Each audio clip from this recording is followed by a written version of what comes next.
Tooth sensitivity या दांतों में झंझनाहट होना आज के समय में एक कॉमन प्रॉब्लम हो चुकी है। इसके क्या कारण है? सबसे पहला कारण, जब आपके मसूड़े का लेवल नीचे चला है, जिसे हम जिंजाइवल रिसेशन या गम रिसेशन कहते हैं, तो उसकी वजह से भी आपको टूथ सेंसिटिविटी हो सकती है।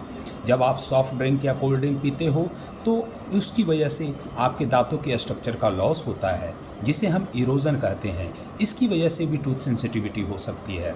जब आपके ऊपर के दांत और नीचे के दांत एक दूसरे को टच करते हो और टच करते वक्त आप ज़रूरत से ज़्यादा ताकत लगाते हो या फोर्स लगाते हो, तो उसकी वजह से भी आपके दांतों के स्ट्रक्चर का लॉस होता है, जिसे हम एट्रिजन कहते हैं, जो बाद में टूथ सेंसिटिविटी क्रिएट करता है। ठीक उसी प्रकार जब आपकी ब्रशिंग हैबिट ठीक नहीं हो तो उसकी वजह से भी टूथ स्ट्रक्चर का लॉस होता है, जिसे हम सर्वाइकल एब्रेजन कहते हैं। अगर सर्वाइकल एब्रेजन की आपको समस्या है तो वो भी टूथ सेंसिटिविटी का एक कारण बन सकता है। जब आप अपने किसी एक दांत पर ज़रूरत से ज़्यादा फोर्स लगाते हो तो उसकी वजह से भी टूथ स्ट्रक्चर का लॉस होता है, जिसे हम एब्फ्रैक्शन कहते हैं। एब्फ्रैक्शन की वजह से भी आपको टूथ सेंसिटिविटी या दांतों में झंझनाहट हो सकती है।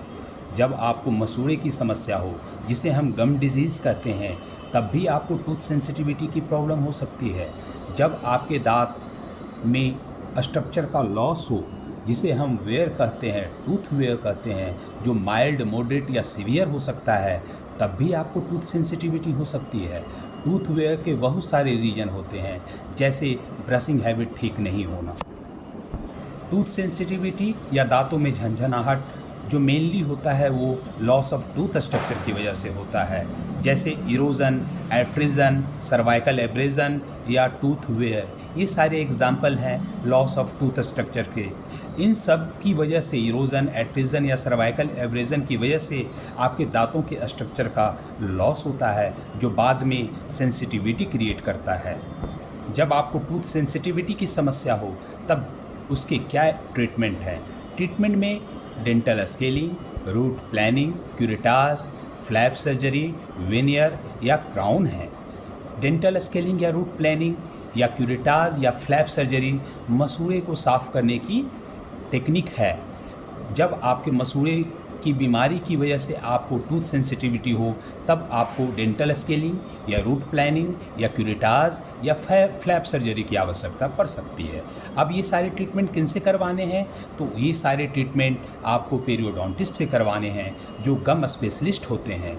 लेकिन जब आपको वेनियर या क्राउन की आवश्यकता हो, तब आपको डॉक्टर जिनके पास MDS डिग्री हो कंजर्वेटिव डेंटिस्ट्री एवं एंडोडोंटिक्स में, उनसे कंसल्ट करना चाहिए। लेकिन अगर डेंटल क्राउन की आवश्यकता हो तब आपको एंडोडोंटिस्ट या प्रोस्थोडोंटिस्ट से संपर्क करना चाहिए। प्रोस्थोडोंटिस्ट से कब संपर्क करना चाहिए?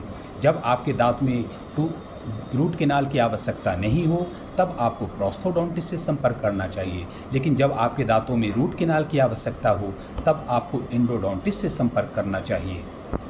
लॉस ऑफ टूथ स्ट्रक्चर की वजह से अगर आपके दांतों में सेंसिटिविटी है तो उसके ट्रीटमेंट क्या क्या है?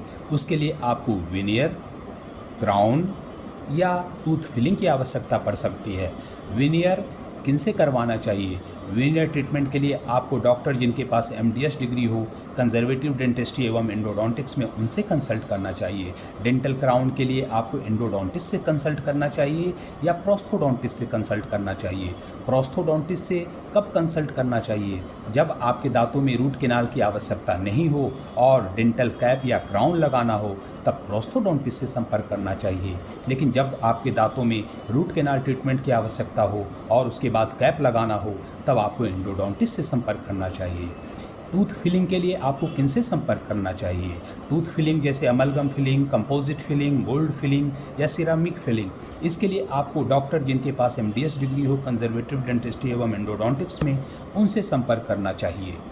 जब आपके दांतों में सेंसिटिविटी या झंझनाहट बहुत ज़्यादा हो, जो आपके बर्दाश्त के बाहर हो, तब उसका जो फाइनल ट्रीटमेंट होता है वो रूट कैनाल ट्रीटमेंट होता है। उसके बाद दांतों पर कैप लगाया जाता है। रूट कैनाल ट्रीटमेंट के लिए आपको एंडोडोंटिस्ट से संपर्क करना चाहिए।